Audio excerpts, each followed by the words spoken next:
Good morning, student. Hope the chapter 3, Our Changing Earth, is clear to you.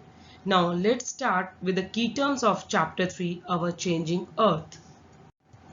So the first keyword is lithospheric plate that I have told you in the lesson also.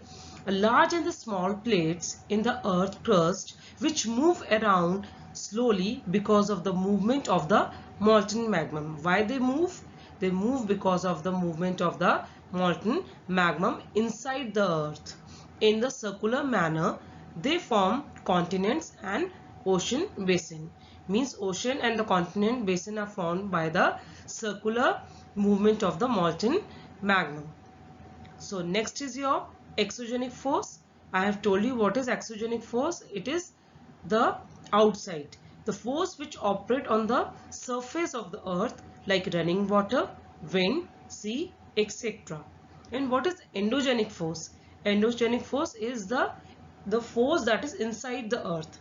Force which operate in the interior of earth that bring about certain changes in the earth crust like volcano, landslides and the earthquake. So these both forces, one force cause the running of water, that is exogenic force, wind and sea waves, and the other, the endogenic force, causes volcano, landslide and the earthquake.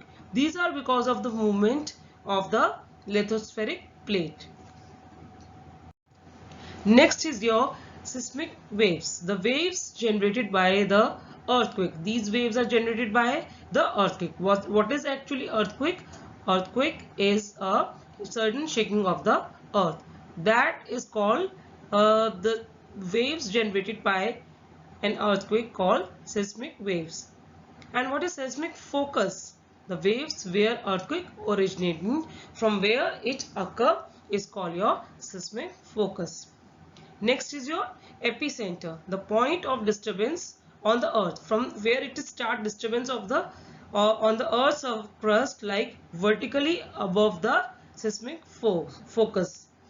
What is folding? Horizontal movement of the earth crust caused due to the compression of the forces. So that is called your folding. That is the movement on the earth crust caused due to the compression forces.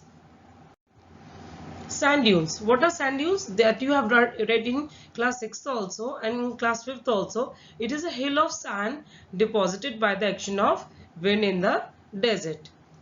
So what is waterfall? Vertical drop of the water of enormous volume from a great height. Means it's falling from the great height. When the water falls, that is called your waterfall. Next is your demersal, the rock pillar having the relatively resistant rock at the top and soft rock below. Means at the below they have soft rock and at the top they have the rock that resists in the rock pillar. Delta, a triangular shaped landform by sedimentation at the mouth of river.